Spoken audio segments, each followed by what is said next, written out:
It can not be that the soul knows. ऐसा नहीं है कि आत्मन ज्ञान प्राप्त करता है या तो फिर आत्मन के पास में ज्ञान है। इट इज नॉलेज, यानी कि आत्मन ज्ञान स्वरूप है। मेरे में अज्ञान है, मैंने किताब पढ़ करके ज्ञान प्राप्त किया, किंतु वो मेरे लिए है। किंतु किताब तो ज्ञानमय स्वयं है, किताब के भीतर में ही ज्ञान ही किताब है, किताब का ही ज्ञान है। यानी कि ऐसा नहीं है कि आत्मन जानता है, आत्मन ज्ञानमय है। It can not be that the soul has existence but it is existence. ऐसा नहीं है कि आत्मन का अस्तित्व है, आत्मन अस्तित्वमय है।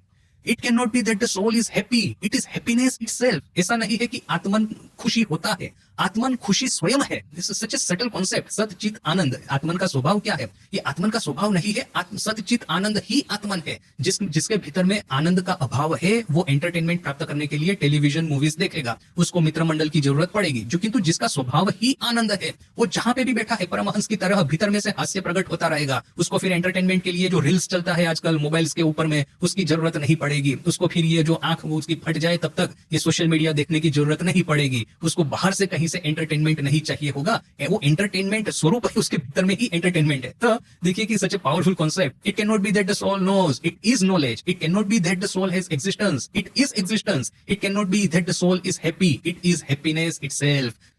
ॐ स्थापकाय च धर्मस्य सर्वधर्मस्वरूपिणे अवतारवरिष्ठाय रामकृष्णाय ते नमः। इस सप्ताह स्वामी शारदानंद जी महाराज द्वारा रचित श्री श्री रामकृष्ण लीला प्रसंग, इसका पाठ करेंगे। हम लोग द्वितीय खंड साधक भाव तक पहुँचे हैं। प्रथम अध्याय साधक और साधना। इसमें प्रारंभ के कुछ पॉइंट्स हमने ऑलरेडी देख लिए हैं।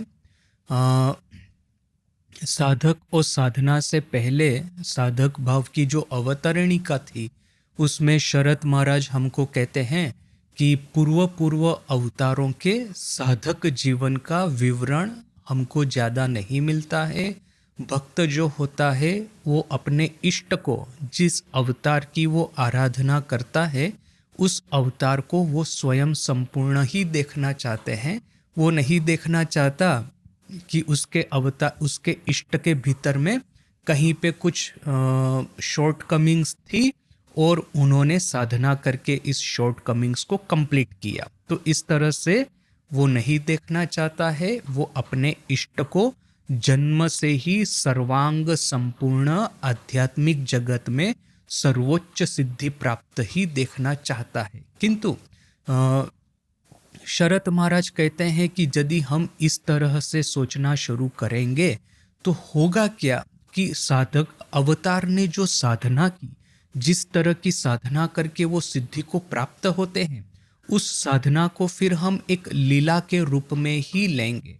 उसको हम इस तरह से देखेंगे कि या तो लोगों को शिक्षा देने के लिए वो साधना कर रहे हैं, या तो फिर एक लीला के रूप में कि देह धारण किया है तो देह धारण के कुछ संस्कार भी होते हैं, कुछ ये कहेंगे कि रिस्पॉन्सिबिलिटीज भी होती है, तो साधना भी एक है बोल करके वो साधना कर रहे हैं। तो ऐसा कहीं हमारे मन में न बैठ जाए बोल करके शरद महाराज कहते हैं कि अवतार को दिव्यता और मनुष्यत्व, इन दोनों का जो जंक्शन है, इन दोनों का जो संगम है, वहाँ पे खड़ा रहता हुआ हमको उनको देखना है।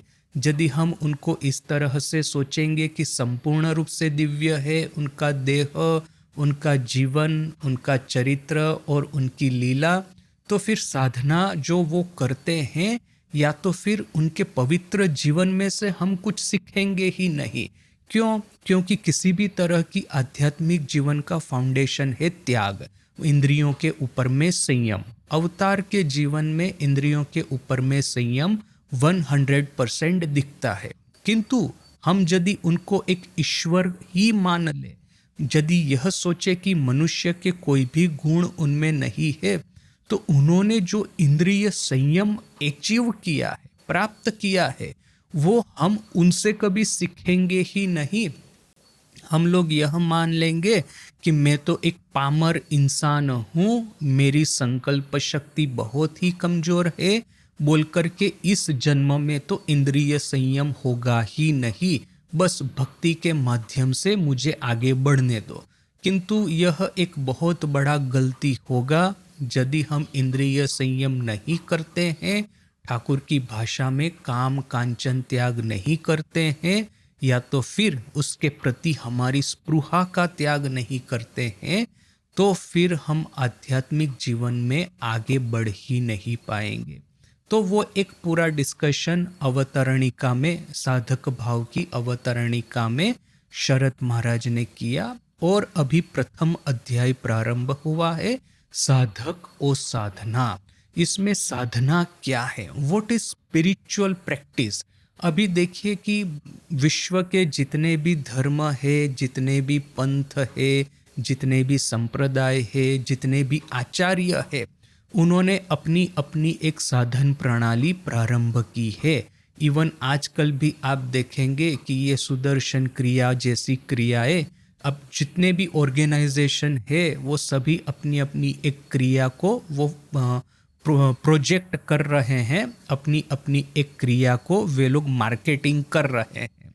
तो हमको कन्फ्यूजन ये हो जाएगा कि यदि इतनी सारी क्रियाएं है, इतनी सारी साधन पद्धति है, योग के ही इतने सारे प्रकार है, तो फिर उसमें सही कौन सा, गलत कौन सा, मेरे लिए कौन सा आवश्यक है, मेरे पार्टिकुलर, मेरा जिस तरह का कर्म प्रवाह और चरित्र है, जिस तरह की मेरी कैपेबिलिटीज है, उसके अनुसार मेरे लिए क्या आवश्यक है, मेरे लिए क्या बेनिफिशियल है।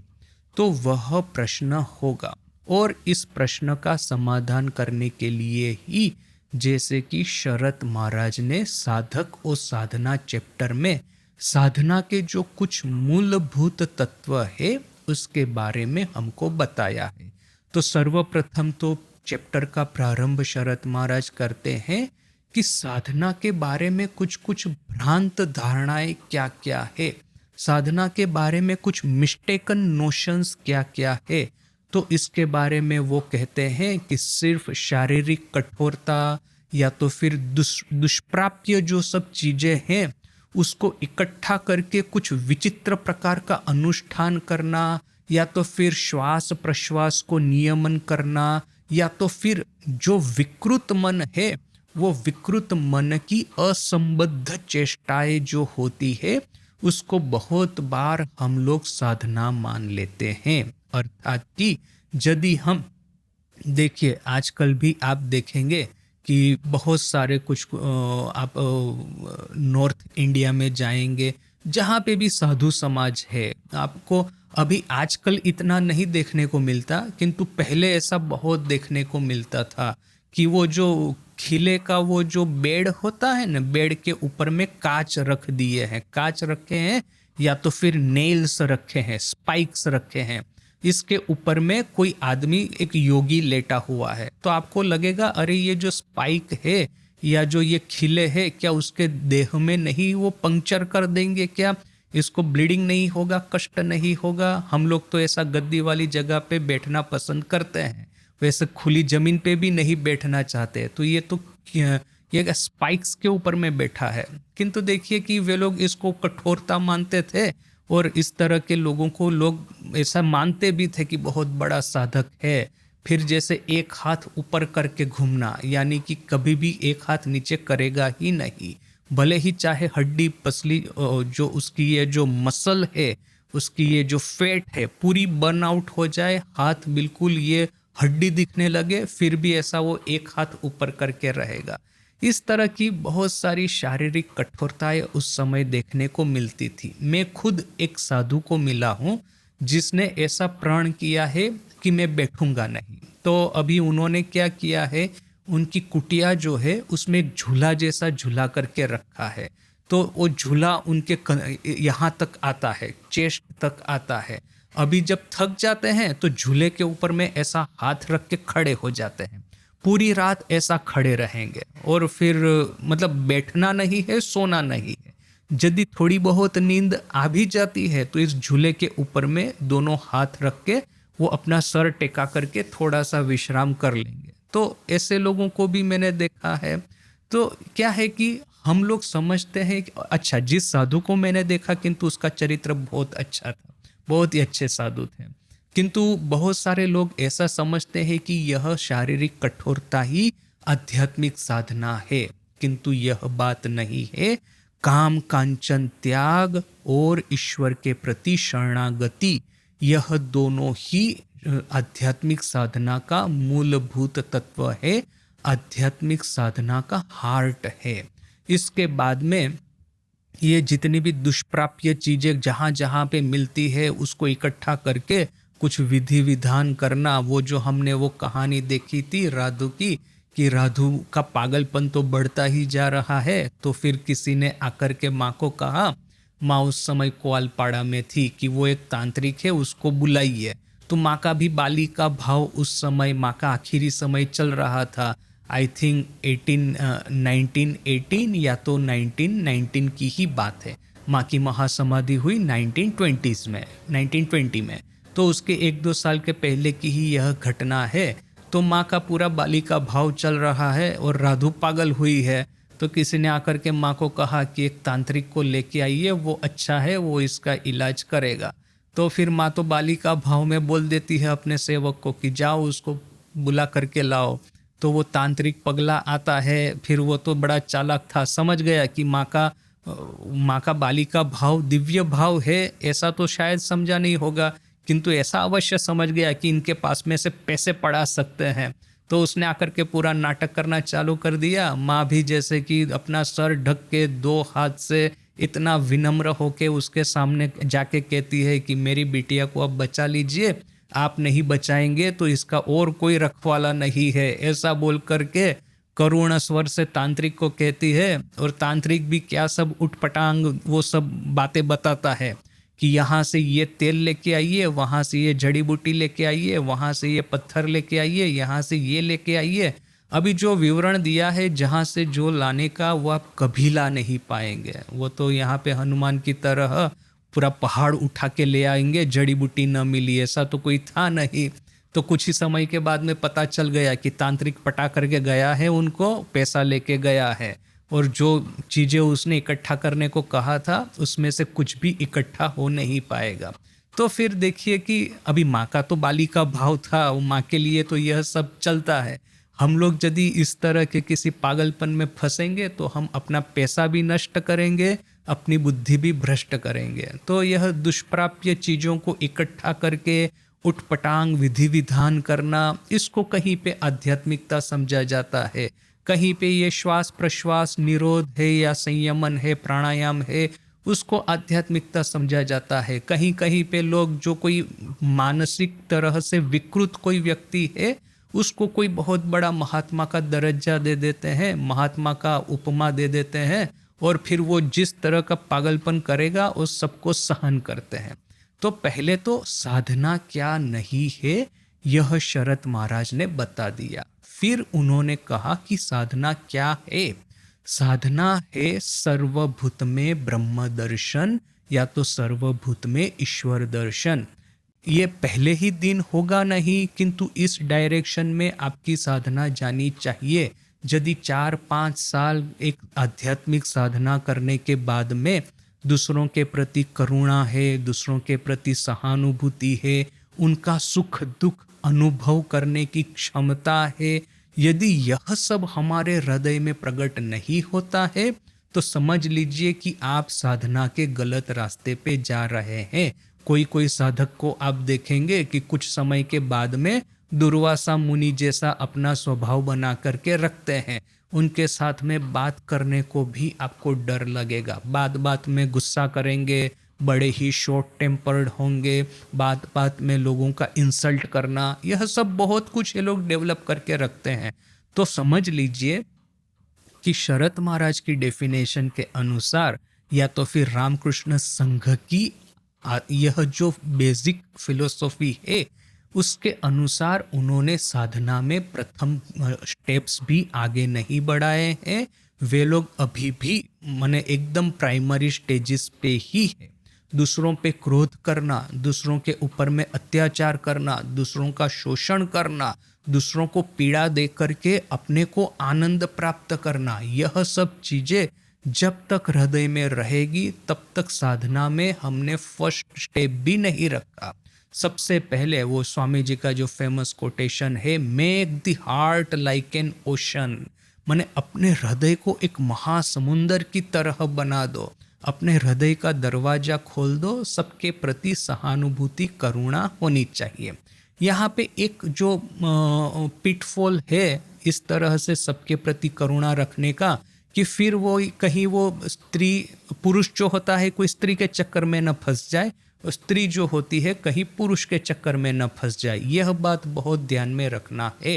वो ठाकुर कहते हैं ना कि वात्सल्य भाव न शेष ताच्छल्य भाव होए जाए, अर्थात कि माने कोई एक स्त्री थी तो ठाकुर के एक बालक संतान के प्रति उसका वात्सल्य भाव था, तो ठाकुर कहते हैं कि देखो साधु सावधान, वो जो नृत्य गोपाल को कहते हैं कि वो जो स्त्री भक्त है उसके घर पे तुम एक दो बार जाना, उससे ज़्यादा मत जाना, और यदि वात्सल्य भाव दिखाती है तो ये सब चीज़ों से पटना मत थोड़ा सा भी। भले ही वो स्त्री जो थी बड़ी ही भक्तिमती थी, किंतु फिर क्या है ना कि ये संसार चीज ही ऐसी है, ये कामना वासना चीज ही ऐसी है कि सामने के संपर्क में आप आए और कामना का उदय न हो, ऐसा हो ही नहीं सकता। यानी कि एक संयम के भीतर में आपको अपना हृदय खोलना है। यानी कि देखिए कि ये क्षुरस्य धारा, वो जिसको कहते हैं ना कि ये वो तलवार की धार पे चलने के बराबर है।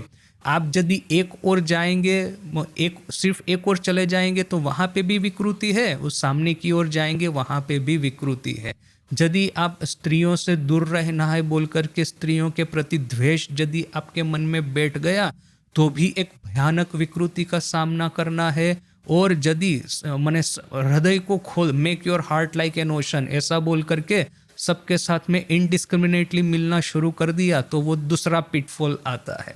यानी कि अपने हृदय में करुणा को बनाए रखना है, एट द सेम टाइम त्याग और तपस्या को मेंटेन करना है। ठाकुर जैसे ठाकुर कहते हैं कि जब कोई स्त्री भक्त मेरे कमरे में ज़्यादा बैठी रहती है तो फिर मैं उसको कहता हूँ जाओ ये सब बिल्डिंग, मैंने यानी कि ये काली मंदिर तो बड़े बड़े बिल्डिंग थे, तो ठाकुर कहते हैं ये सब बिल्डिंग वगैरह देख के आओ, और यदि वो नहीं खड़ी होगी तो फिर मैं ही वो तम्बाकू खाने के बहाने, स्मोकिंग के बहाने खड़ा होके वहाँ से चला जाता था। तो ये एक विवेक जिसको कहते हैं विवेक, और दूसरा है करुणा। तो ये विवेक और करुणा, सर्वभूत में ब्रह्म दर्शन यदि करना है तो विवेक अपना बड़ा ही शार्प रहना चाहिए। तो यह एक शरद महाराज कहते हैं साधना क्या नहीं है, तो ये उठपटांग विधि विधान है वो साधना नहीं है।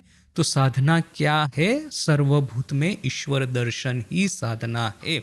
इसके बाद में प्रश्न होगा कि यह सर्वभूत में ईश्वर दर्शन जो ऋषियों ने किया वो क्या सही है ना, कि फिर उनके ही मन का भ्रम था। ज़्यादातर 99% लोग हैं पृथ्वी पे, वो तो अपने देह की ओर ही उनकी चेतना ज़्यादातर रहती है, और यदि करुणा या एम्पैथी होगा भी तो उनके पत्नी है, बच्चे हैं, माँ बाप है, भाई बहन है, मित्र मंडल है, उन्हीं के प्रति थोड़ा बहुत सद्भाव रहता है, वरना फिर बाकी। और एक पेट्रियोटिज्म एक है, यानी कि एब्स्ट्रैक्ट एक इंडिया है, इंडिया का एक एब्स्ट्रैक्ट कॉन्सेप्ट है, उसके प्रति मेरा एक आइडेंटिफिकेशन है। किंतु ये इंडिया के जो गरीब गुरबे हैं, गांव में रहते हैं, जिनका कि कोई सहारा नहीं, इनके प्रति सहानुभूति नहीं जाती। किंतु India as a abstract concept, इसके वो एक पेट्रियोटिज्म रहता है। तो यह ज़्यादातर लोगों के भीतर, मैंने सिर्फ इंडिया ही नहीं, ज़्यादातर सभी देश में ऐसा ही होता है। पेट्रियोटिज्म एक एब्स्ट्रैक्ट कॉन्सेप्ट रहता है, देश के प्रति अपना एक तरह का श्रद्धा है, देश के साथ में आइडेंटिफिकेशन है, किंतु देश बांधवों के साथ में नहीं है। सभी देशों में ऐसा ही होता है। तो यह जो है कि 99% लोगों के साथ में तो यही है।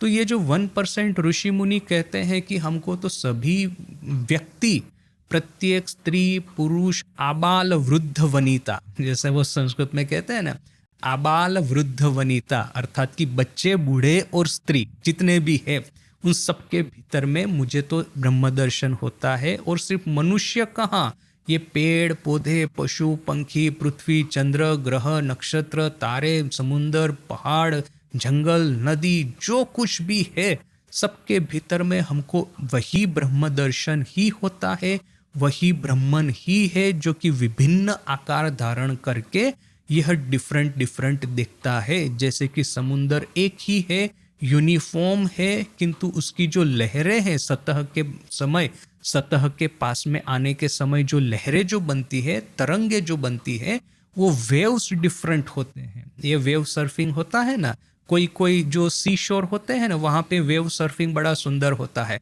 बड़े बड़े वेव्स होते हैं। तो ये जितने भी सर्फर्स जो होते हैं वर्ल्ड क्लास वगैरह, उस सब बीचेस पे जाकर के खड़े रहते हैं। और यहाँ पे मैंने देखा विशाखापट्टनम का जो बीच है हमारा, यहाँ पे ऐसा वेव्स वगैरह कहीं नहीं होता कि आप जिसको कि वेव सर्फिंग कर पाए। तो देखिए कि ये माने समुंदर तो एक ही है, पानी वही H2O, फिर उसके भीतर में सोल्ट मिलाया हुआ है, वही तो है, वही मछलियाँ समुंदर में तैरती है, वो एटलांटिक हो, पैसिफिक हो, न कि इंडियन ओशन हो।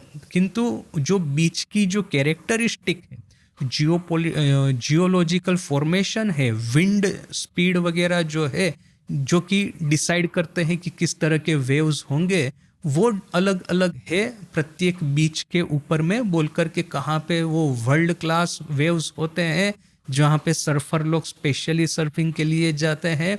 और जैसे यहाँ पे है कि वेव्स होते तो है किंतु बहुत बड़े नहीं, आई थिंक 3-4 फुट के ही होते होंगे। तो फिर क्या है कि देखिए समुंदर तो एक ही है, किंतु जिस तरह से ये वेव्स स्कल्प्ट होते हैं वो डिफरेंट है। तो यहाँ पे भी ऋषि मुनियों देखते हैं कि ब्रह्मन एक ही है, किंतु ब्रह्मन जिस तरह का ये जो आध्याशक्ति है, आध्याशक्ति ब्रह्मन के ऊपर में किस तरह का ये विभिन्न विभिन्न आकार नाम रूप धारण करवाती है।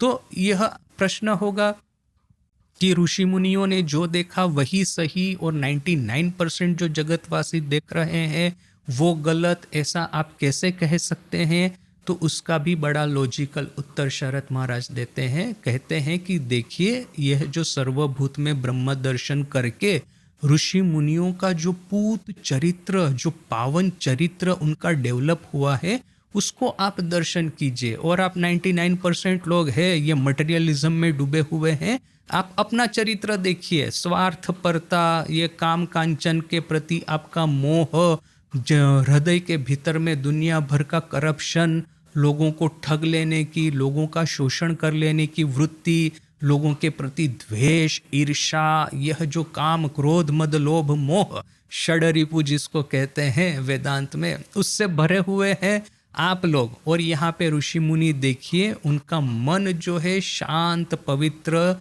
निर्मल हो चुका है, यम नियम उनके जीवन में देखने को मिलते हैं। सत्य, अहिंसा, अस्तेय, अपरिग्रह, ब्रह्मचर्य, तप, शौच, संतोष, स्वाध्याय, ईश्वर प्रणिधान, यह जो 10 यम नियम है, इससे उनका जीवन भरपूर दिखता है। तो यहाँ पे वो षडरिपु से भरे हुए हैं आप लोग, यहाँ पे है कि ये जो यम नियम जो 10 है वो उससे भरे हुए हैं। अभी आप समझ लीजिए कि किसका जीवन ज्यादा सक्सेसफुल है, ऋषि मुनियों का न कि आपका। तो इस तरह से उस क्वेश्चन का उत्तर देते हैं। और उसके बाद में एक बड़ा ही इम्पोर्टेंट क्वेश्चन जो है, जो कि शरत महाराज करते हैं कि अच्छा, मान लिया कि जगत भ्रम है और भ्रम के परे जो सर्वोच्च तत्व है, काम, समय और काल और consciousness, time space and consciousness, इसकी सीमाओं से परे जो अनंत तत्व है वही सत्य है, मान लिया। तो फिर आप यदि कहते हैं कि भ्रम है, तो भ्रम सबको एक ही जैसा क्यों दिखाई देता है? क्योंकि हम सबका तो अभी आप जैसे कहते हैं कि स्वप्न, सुषुप्ति, जागृत, ये 3 अवस्था है। तो स्वप्न अवस्था में हम सबको विभिन्न स्वप्न दिखते हैं, किंतु जागृत अवस्था में तो हम सबको एक ही जगत दिखता है। तो आप यदि ये कहते हैं कि जागृत अवस्था भी ये सुषुप्ति या स्वप्न की तरह ही मिथ्या है और इन तीनों अवस्थाओं के परे एक तुरीय अवस्था है, तो आप किस हिसाब से कहते हैं कि हम लोग ये किस हिसाब से मान लें? क्योंकि स्वप्न अवस्था हमको पता है कि मिथ्या है, भ्रम है, इल्यूजन है, क्योंकि हम सबको अलग अलग सपना आते हैं। किंतु जागृत अवस्था तो हम सबको एक ही दिखाई देती है, वो एक ही तरह के साइंस के नियम काम करते हैं। ऐसा नहीं है कि अमेरिका में अलग ग्रेविटी चलता है, भारत में अलग ग्रेविटी है। नहीं, भारत और अमेरिका को तो छोड़ ही दीजिए, ये पूरा विश्व ब्रह्मांड जो है वो ग्रेविटी के जो फॉर्मुलेशंस खोजे गए हैं जनरल थियरी ऑफ रिलेटिविटी में, उसी के अनुसार तो काम करता है। और ये साइंटिफिक वर्ल्ड में और ये जो आध्यात्मिक जगत में ये कर्म का सिद्धांत, अच्छा कर्म किया तो अच्छा फल, बुरा कर्म किया तो बुरा फल। और ये सिर्फ एक जन्म की बात नहीं, जन्म जन्मांतर तक यह कर्म का सिद्धांत आपका चला आएगा। तो ये पूरा विश्व ब्रह्मांड को व्यापृत करता है साइंस के नियम, और ये जन्म जन्मांतर की यात्रा को ये कवर करते हैं ये कर्म का सिद्धांत। तो इतना विशाल फलक है जागृत अवस्था का, आप कैसे कह सकते हैं कि यह भ्रम है, मिथ्या है, और इसके परे एक सर्वोच्च रियलिटी है, वही सत्य है? तो फिर इसके उत्तर में शरत महाराज कहते हैं कि एक विराट असीम अनंत मन के भीतर में जगत रूपी कल्पना का उदय हुआ है। यानी कि यदि एक ही व्यक्ति सपना देखता है तो विद इन दैट ड्रीम कुछ ना कुछ तो कंसिस्टेंसी होना ही चाहिए। तो यह कंसिस्टेंसी है इस पूरे विश्व ब्रह्मांड में, जन्म जन्मांतर की ये जो हमारी यात्रा है उसमें ये रिलेटिविटी भी सही है, कर्म का सिद्धांत भी हमको 100% सही दिखता है, क्योंकि यह दोनों जो है वही एक विराट असीम अनंत मन के भीतर में स्वप्न की तरह दिख जागृत हुआ है, उदय हुआ है। बोल करके हम जो इस स्वप्न के पार्ट है, यह जो एक भ्रम कल्पना के जो पार्ट है, हम सबको यह कल्पना कंसिस्टेंट दिखती है। तो इस तरह से शरत महाराज इसका उत्तर देते हैं, और साथ में हमको यह बात भी पता है कि ये आध्यात्मिक जीवन का प्रारंभ कब होता है, जब ये जो कल्पना जो कि हमको इतनी वास्तविक दिखती है, इस कल्पना में सडनली कभी ना कभी एक ब्रेक आ जाता है। हम जगत में ऐसे डूबे हुए हैं, आज मैं स्टूडेंट हूँ तो मेरा वही लक्ष्य है कि जो स्टडी आज मेरा चल रहा है मेरे स्कूल में, मेरे क्लासेस में, एक्स्ट्रा करिकुलम एक्टिविटीज़ में, उसी में मुझे पूरा फोकस करना है। मेरे फ्रेंड्स कितने आगे बढ़ गए हैं, उनके साथ में कंपटीशन चलता है। इसके बाद में नेक्स्ट एग्ज़ाम क्रॉस करनी, पास करनी है, अच्छे मार्क्स लाने हैं, इसके बाद में ये करना है। वो जो स्टूडेंट के सामने सब कुछ, स्टूडेंट से लेकर के वृद्धावस्था तक ये कंटिन्यूअस एक वर्ल्डली ऑब्जेक्टिव में अपना मन पड़ा रहता है। किंतु एकाएक ऐसी कोई घटना हो जाती है हमारे जीवन में कि हम लोग चौंक जाते हैं। अरे ये मैं जो आंख बंद करके, गुजराती में एक शब्द है गाडरियो प्रवाह, अर्थात कि ये जो ब्लाइंड एक जो फ्लो चल रहा है, उस फ्लो के भीतर में मैं बहता तो जा रहा हूँ, किंतु एक घटना एकाएक ऐसी हो गई कि फट करके मेरी आंखें खुल गई। अरे ये मैं क्या कर रहा हूँ, अरे मैं ये क्या कर रहा हूँ। किसी का मृत्यु हो गया, जो कि मेरा प्रियजन था, उसका मृत्यु हो गया। मेरे साथ में कोई सीरियस एक्सीडेंट हो गया, कोई सीरियस बीमारी हो गई, या तो फिर मैंने ऐसा ही कुछ। देखिए आध्यात्मिक जगत के जितने भी सितारे हैं, बड़े बड़े जो हीरोज हैं स्पिरिचुअल लाइफ के, वो ठाकुर हो, स्वामी जी हो, देखिए कि दोनों के जीवन में पिताजी का मृत्यु, युवावस्था में पिताजी का मृत्यु, उसने इस घटना ने उनके जीवन को इस तरह से झंझोल के रख दिया था कि उसके बाद में उनका डायरेक्शन बिल्कुल चेंज हो गया। तो मैंने यहाँ तक कि ठाकुर और स्वामी जी जैसे महापुरुषों को एक मृत्यु जो है उनके पिताजी का युवावस्था में, इसने एक टर्निंग पॉइंट लाया है। तो हम लोग तो कौन खेत की मूली है, हमको भी तो एक इवेंट चाहिए जो कि हमको झंझोल करके रख दे। ये जो पूरा ब्लाइंड जो फॉलो कर रहे हैं हम एक प्रवाह को, उसमें से हमको निकाले। अनफॉर्चुनेटली, देखिए फॉर्चुनेटली, अभी फॉर्चुनेटली कहे कि अनफॉर्चुनेटली, यू डिसाइड कि इस तरह के एक्सीडेंट है या तो फिर ये दुर्घटनाएं हैं, सबके जीवन में होते ही होते हैं। वही बात है कि उसका बेनिफिट लेकर के एक नई दिशा में अपने जीवन को संचालित करना, यह जो कैपेसिटी है, यह जो एक अकल है, शार्प विस्डम जो है, वह बहुत ही अल्प लोगों के जीवन में रहता है। यानी कि यह जगत रूपी कल्पना हमको कंसिस्टेंट दिखती तो है, किंतु इस कल्पना के भीतर में भी दुर्घटनाएं होती है। दुर्घटना को किसी ने कहा ठाकुर को कि ये नरेन को इतना कष्ट क्यों मिल रहा है। तो ठाकुर कहते हैं वो संपत के विपद ज्ञान करवे बोले छिलो तो एखुन देखो। मैंने नरेन तो वो बोलने में माहिर है ना, तो ठाकुर के सामने जाकर के उसने एक दिन ऐसा बोल दिया होगा कि मैं संपद जब आती विपद जब आती है विपद के संपद ज्ञान करवे बोले छिलो तो, ऐसा ठाकुर ने कहा। विपद विपद अर्थात कि जीवन में दुर्घटना या विपत्ति या तो चैलेंज। तो नरेन जाकर के ठाकुर के सामने कहता है विपद जब आएगी तो मैं उसको संपद मानूंगा। संपद अर्थात की अपॉर्चुनिटी या तो वेल्थ, यानी कि जब जीवन में चैलेंज आएगी तो मैं उसको अपॉर्चुनिटी के रूप में देखूंगा कि हाँ this is a point, this is one time I can prove my self. तो ठाकुर कहते हैं कि विपद के संपद ज्ञान करवे बोले छिलो तो एखुन देखो। माने वो नरेन ऐसा वो बातें करता है ना कभी कभी एकदम हथौड़ा मार बातें, तो जाके बोल देता है कि जब भी चैलेंज आएंगी मैं देखूंगा कि ये मेरे लिए अपॉर्चुनिटी है। तो ठाकुर बोलते अभी आ गया उसके लिए चैलेंज, अभी करो इसको अपॉर्चुनिटी में कन्वर्ट। तो ठाकुर तो मजाक कर रहे थे, बट दिस इज व्हाट कि 1% लोग होते हैं जो कि वो विपद को संपद कर सकते हैं। अदरवाइज ज़्यादातर लोग विपद जब आती है जीवन में, क्राइसिस आती है, डिजास्टर होते हैं, तो रोना धोना शुरू कर देते हैं, या तो फिर वो कहीं एक उसमें चले जाएंगे, वो बैड हैबिट्स जो होती है उसमें चले जाएंगे। एडिक्शन, एडिक्शन इतना पॉपुलर क्यों है? लोगों को 1000 तरह के एडिक्शन है। एडिक्शन है आपके सामने जो ग्रीफ आती है, जो चैलेंज आती है, उसको मैनेज करने का एक तरीका। तो ज़्यादातर लोग किसी न किसी एडिक्शन में डूब जाएंगे, किसी न किसी तरह की बैड हैबिट्स डेवलप कर देंगे, या तो फिर किसी न किसी मानसिक विकृति का ये भोग हो जाएंगे। ये मास्टर महाशय की पत्नी ही, वो बिल्कुल काशीपुर के अध्याय की ही बात है।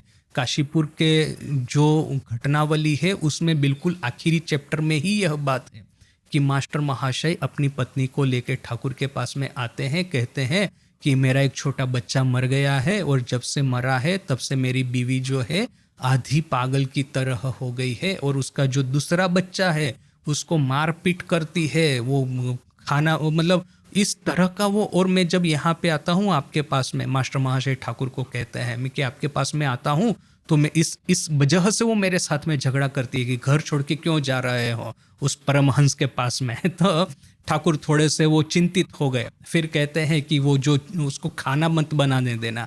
क्यों? खाना बनाने के समय तो वो चूल्हा जलता है, तो चूल्हे का जो ताप होता है तो वैसे ही पागल है, फिर चूल्हे के सामने वो खाना पकाएगी, और वहाँ पे उस समय तो लकड़ी का चूल्हा और वेंटिलेशन अच्छा नहीं था, यानी कि गर्मी और धुआं उसके भीतर में वो रहेगी तो और पागल हो जाएगी। और फिर आखिर में ठाकुर एक आखिरी बात कहते हैं कि वो मायर का छीनिए जाओ, माँ के पास में लेके जाओ। तो पहली बार जब मैंने पढ़ा तो हम तो इसे एक पार्ट ऑफ कन्वर्सेशन ही समझ लेते हैं कि हाँ ठीक है, ठाकुर ने बोला है जाओ इसको जाके माँ के पास में लेके जाओ, और ठाकुर क्या करने वाला है, यही तो बोलने वाले हैं ना। किंतु देखिए वो पहली बार कथामृत पढ़ा था 20 साल पहले, और अभी आज 20 साल हो गए ऑलमोस्ट। अभी आज कुछ ही दिनों पहले ये चैप्टर फिर से पढ़ रहा था, तो ठाकुर कहते हैं माँ के पास लेके जाओ। देखिए कि कितना बड़ा उपाय दे दिया है। जगत संसार की ये जो चैलेंजेस है, जो ठाकुर भी जैसे कि उसका उपाय नहीं खोज पाते हैं, हमको कहते हैं कि माँ की वाणी, माँ की जो छोटी छोटी कहानियाँ है उसमें इसका उपाय खोजो। तो देखिए कि विपद जब आती है तो उसको संपद ज्ञान करना है। तो दैट इज द स्पिरिचुअल, वैराग्य का प्रारंभ वहाँ से ही होता है। तो यह सब बातें हुई। अच्छा, मैंने यहाँ पे स्वामी जी का एक कोटेशन निकाला है, वो थोड़ा सा मैं पाठ करता हूँ, जस्ट कि किस तरह से कि स्पेस, टाइम, मैटर, एनर्जी, इन सब के परे जो आत्मन है उसके रिलेटेड, कि क्यों हम लोग हमारा जो मन है वो जो इस अद्भुत ब्रह्म तत्व है उसको नहीं समझ पाता है, और यह जो ब्रह्म तत्व है उसका जो पावर क्या है। तो मैंने जो हमारा जो डिस्कशन हुआ है उसी के रिलेटेड स्वामी जी का एक कोटेशन है, और ये कोटेशन मैंने लिया है कॉस्मोस माइक्रोकोज्म प्रवचन में से। आपको यदि याद होगा तो राजकोट में मैंने यह 2 लेक्चर्स जो है स्वामी जी के वो लिए थे, कॉस्मोस मैक्रोकोज्म और कॉस्मोस माइक्रोकोज्म। तो ये जो माइक्रोकोज्म जो लेक्चर है उसमें से ये स्वामी जी का कोटेशन है क्या कहते हैं Swami ji? Now we see that the body, the external shape has no light as its own essence, is not self luminous and can not know itself. सर्वप्रथम तो स्वामी जी यह प्रूव करते हैं कि ये जो मेरा बाह्य देह है वो तो जड़ ही है। जड़ के भीतर में जो चेतन तत्व है, जड़ के भीतर में ये जो नियंत्रित करता है इस देह को, वही असली चेतन तत्व है और वही मेरा असली स्वरूप है। यदि मैं अपने को इस देह के साथ में आइडेंटिफाई करता हूँ तो वो आइडेंटिफिकेशन गलत है। देह के परे जो मेरा अस्तित्व है वही सत्य है। तो इसलिए स्वामी जी कहते हैं कि मैं देखता हूँ कि यह जो देह है, यह जो बाह्य आवरण है, उसके भीतर में कोई भी अपना खुद का प्रकाश नहीं है, वो सेल्फ लुमिनस नहीं है और वो अपने को जान नहीं पाता। देखिए, चंद्र और सूर्य दो है। चंद्र का प्रकाश सूर्य का रिफ्लेक्शन मात्र ही है, सूर्य प्रकाश का रिफ्लेक्शन मात्र ही है, चंद्र का अपना कोई प्रकाश नहीं है। जबकि सूर्य जो है उसका खुद का प्रकाश है। सूर्य है सेल्फ लुमिनस और चंद्र जो चांदनी है चंद्र की, वो है रिफ्लेक्टेड लाइट। तो यह देह जो चेतन दिखता है उसका ये अपना खुद का चेतन नहीं है, इसके भीतर में जो आत्मन है उसका रिफ्लेक्टेड लाइट मात्र है। नाइदर कैन द माइंड, यह जिस तरह से देह जड़ है तो वैसे ही मन भी जड़ है। वो जो ठाकुर की फेमस कहानी, चूल्हे के ऊपर में ये आलू है वगैरह जो सब्जियां है उबालने को रखा है। अभी ये जो हांडी है, जो पात्र है, उसमें ये रखा है उबलने के लिए, उसके नीचे में अग्नि जल रहा है। तो अग्नि जलता है तो जल जो है वो गर्म होता है और गर्म जल के भीतर में ये आलू वगैरह है वो उछलते हैं, कूदते हैं। तो उनको लगता है कि हम अपनी ही शक्ति से उछल कूद कर रहे हैं। जो वाटर बॉईल होगा तो कैसा वो उसमें वेव्स जैसा आएगा और जो ऊपर नीचे होगा उसमें रखी चीज़ें, किंतु नीचे में से अग्नि बुझा दो तो फट करके पानी ठंडा हो जाएगा और आलू जो है पानी में रखा हुआ उछलना बंद कर देगा। यानी जो उछल रहा है अपनी शक्ति से नहीं, उसके नीचे में जो अग्नि प्रज्वलित है उसकी शक्ति से। तो स्वामी जी कहते हैं कि ना ही ये बाह्य देह, ना ही इसके भीतर में मन बुद्धि चित्त अहंकार जो कि हमारे अंतःकरण है, यह दोनों जड़ है।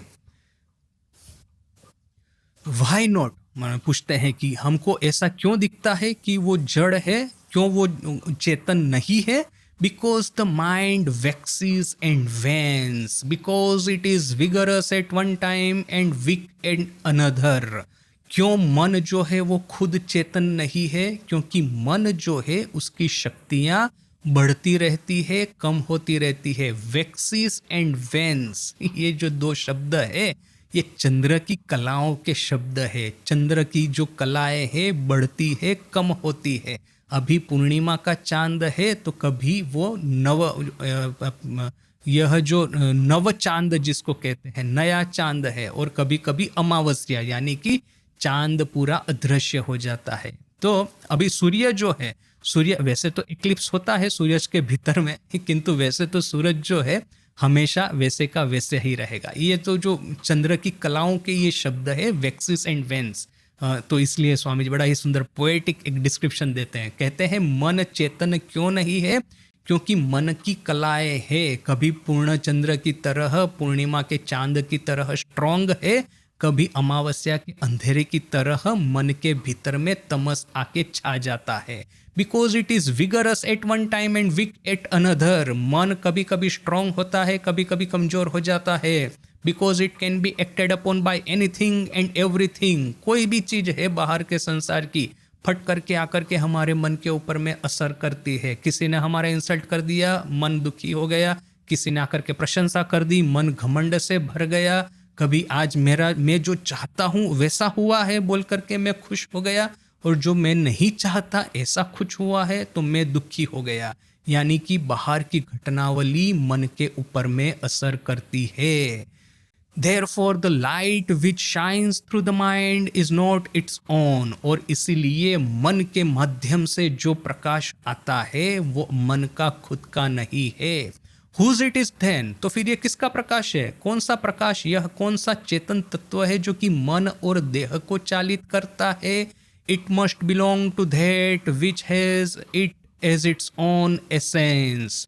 प्रकाश जो है वो उसी तत्व का होना चाहिए जो कि जिसका कि जो पूरा एसेंस जो है वो प्रकाश है, उसका जो कैरेक्टर है वही प्रकाश है, वो और कहीं से प्रकाश नहीं लेता है। जैसे कि यहाँ पे ये फैन चल रहा है तो फैन के भीतर में जो इलेक्ट्रिसिटी है वो फैन का खुद का नहीं है, किंतु वहाँ पे जहाँ पे इलेक्ट्रिसिटी जनरेट होती है, जनरेटर, वहाँ पे तो एक्चुअली इलेक्ट्रिसिटी जनरेट होती है और फिर वहाँ से डिस्ट्रीब्यूट होती है। फैन जो है वहाँ पे इलेक्ट्रिसिटी जनरेटर में से आती है। तो इलेक्ट्रिसिटी जनरेट कहाँ पे होती है? जनरेटर में, जहाँ पे ये डैम है, न कि कोयला का प्लांट है, न कि ये न्यूक्लियर पावर प्लांट है, जो कुछ भी है वो वहाँ पे वो इलेक्ट्रिसिटी जनरेट होती है। और जो फैन के भीतर की जो इलेक्ट्रिसिटी है वो तो वहाँ से खींची हुई है। यदि बीच की जो लाइन है उसमें इंटरप्शन हो जाए, ये जो साइक्लोन अभी आया था, तो फिर आजकल तो अपना इलेक्ट्रिक ग्रिड जो है वो काफ़ी अच्छा है, वरना पहले ऐसा होता था जैसे भी बारिश हुआ, साइक्लोन जैसा कुछ भी हुआ तो फटाक करके लाइट बंद हो जाएगी। क्यों? क्योंकि वहाँ पे वो पोल गिर गया है, वहाँ पे वायर कट गए हैं, कहाँ पे क्या हुआ है। तो यहाँ पे भी देखिए कि किंतु जहाँ पे जनरेटर है, जहाँ पे ये रिएक्टर है, इलेक्ट्रिसिटी प्रोड्यूस होती है, वहाँ से इलेक्ट्रिसिटी नहीं जाएगी, सिर्फ फैन के भीतर में जाएगी। तो यहाँ पे भी स्वामी जी कहते हैं कि the light which shines through the mind is not its own, then whose is it? It must belong to that which has it as its own essence. Light जो जहाँ से प्रकट होती है वो तत्व जो है उसका खुद का एसेंस ही प्रकाश है, and as such can never decay और डाई। यानी कि जनरेटर जो है वहाँ पे ये इलेक्ट्रिकल फ्लक्चुएशन नहीं होगा, वरना कभी कभी अपने घर में हम देखते हैं कि ये जो बिजली का ये जो अपना ये लाइट है, लाइट कभी एकदम ब्राइट हो जाता है, कभी कम हो जाता है। अगेन आजकल ऐसा बहुत ज़्यादा नहीं होता। मैं जब छोटा था तो अपने घर में बहुत दिखता था, एकाएक प्रकाश बढ़ जाता है वो ट्यूबलाइट का, फिर एकाएक कम हो जाता है। तो फिर वो मेरे पापा कहेंगे अरे बंद कर दो, ये फ्लक्चुएशन हो रहा है, कहीं वो ट्यूबलाइट को तोड़ न दे। तो देखिए कि अभी आजकल क्या इलेक्ट्रिकल करंट में काफ़ी स्टेबिलिटी है, किंतु फिर भी हमको तो पता ही है कि ये टेलीविज़न है, न कि अपना लैपटॉप है, न कि ये ट्यूबलाइट है, न कि ये फ़ैन है, न कि ये एसी है, न कि फ्रिज है, वह सब बोरोड इलेक्ट्रिसिटी के ऊपर में, उधार ली हुई इलेक्ट्रिसिटी के ऊपर में चलते हैं। पहले वाले फ्रिज के भीतर में वो स्टेबिलाइजर आता था, जैसे ही फ्रिज खरीद किया साथ में ही आपको वो वोल्टेज स्टेबिलाइजर लेना है, यानी कि वोल्टेज फ्लक्चुएशन होता है तो ये स्टेबिलाइजर जो है फ्रिज को के जो कोयल है उसकी ये जो ठंडा करने वाली उसको डैमेज न कर दे बोल करके फ्रिज के ऊपर में इतना बड़ा काला बॉक्स जैसा एक स्टेबिलाइजर रहता था। आजकल तो मैं यह सब देखता नहीं हूँ, ये स्टेबिलाइजर इनबिल्ट हो गए हैं शायद, तो जो भी है। तो जिसका कि इलेक्ट्रिसिटी स्वभाव नहीं है उसका जो स्वभाव परिवर्तन होता रहेगा, उसके भीतर में प्रकाश बढ़ता रहेगा, कम होता रहेगा। किंतु जो तत्व इलेक्ट्रिसिटी प्रोड्यूस करता है वहाँ पे जो आप लाइट ऑन करके रखेंगे तो एक ही सिंगल वोल्टेज में वो कंटिन्यूअस प्रकाश देती रहेगी। It is self luminous, it is luminosity itself. यह आत्म तत्व है, वो सेल्फ लुमिनस है, वो लुमिनोसिटी इटसेल्फ है, वो इलेक्ट्रिसिटी जनरेट करता है और वो खुद इलेक्ट्रिसिटी मय है। इट कैन नॉट, देखिए very powerful passage, it can not be that the soul knows. ऐसा नहीं है कि आत्मन ज्ञान प्राप्त करता है या तो फिर आत्मन के पास में ज्ञान है। इट इज नॉलेज, यानी कि आत्मन ज्ञान स्वरूप है। मेरे में अज्ञान है, मैंने किताब पढ़ करके ज्ञान प्राप्त किया, किंतु वो मेरे लिए है, किंतु किताब तो ज्ञानमय स्वयं है। किताब के भीतर में ही ज्ञान ही किताब है, किताब का ही ज्ञान है। यानी कि ऐसा नहीं है कि आत्मन जानता है, आत्मन ज्ञानमय है। It can not be that the soul has existence but it is existence. ऐसा नहीं है कि आत्मन का अस्तित्व है, आत्मन अस्तित्वमय है। It can not be that the soul is happy, it is happiness itself. ऐसा नहीं है कि आत्मन खुशी होता है, आत्मन खुशी स्वयं है। This is such A subtle concept, सत चित आनंद। आत्मन का स्वभाव क्या है? ये आत्मन का स्वभाव नहीं है, सत चित आनंद ही आत्मन है।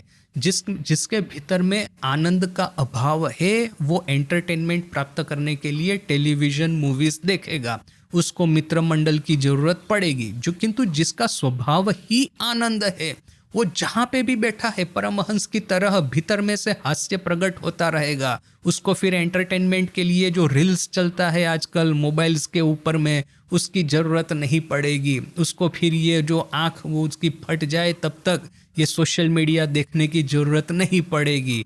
उसको बाहर से कहीं से एंटरटेनमेंट नहीं चाहिए होगा। वो एंटरटेनमेंट स्वरूप है, उसके भीतर में ही एंटरटेनमेंट है। तो देखिए कि such a powerful concept. It can not be that the soul knows, it is knowledge. It can not be that the soul has existence, it is existence. It can not be that the soul is happy, it is happiness itself.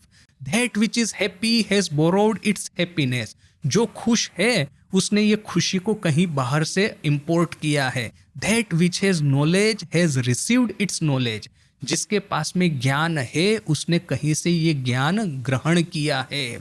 And that which has relative existence has only a reflective existence. अर्थात कि जिसका की अस्तित्व कम ज़्यादा होता रहता है। ये जो चंद्र की कलाओं की तरह आज पूर्णिमा है कल अमावस्या है, उसने अपना अस्तित्व और कहीं से प्राप्त किया है। उसका जो प्रकाश है वो रिफ्लेक्टेड प्रकाश है, जैसे कि चांद का प्रकाश रिफ्लेक्टेड प्रकाश है। Wherever there are qualities, these qualities have been reflected upon the substance। जहाँ जहाँ भी ये गुण है वो गुण जो है वो और कहीं से इंपोर्ट किए गए हैं। But the soul has not knowledge, existence and blessedness as its qualities, they are the essence of the soul. आत्मन जो है उसके लिए ज्ञान है, सत चित आनंद। ये ज्ञान या तो फिर ये अस्तित्व या तो फिर ये आनंद, ये उसके गुण धर्म नहीं है। ये सत चित आनंद ही आत्मन है। नॉलेज, एग्जिस्टेंस एंड हैप्पीनेस ये आत्मन का स्वरूप ही है। आत्मन ही सतचित आनंद है, आत्मन के गुण नहीं है यह सब। तो इतना हमने देखा ऑलरेडी अभी तक लीला प्रसंग में। अभी इसके बाद का जो पॉइंट है, शरद महाराज जो नया पॉइंट स्टार्ट करते हैं उसको अभी हम कल से देखना प्रारंभ करेंगे। आज यहीं तक। ओम शांति शांति शांति। हरि ओम तत्सत। श्री राम कृष्णार्पणमस्तु।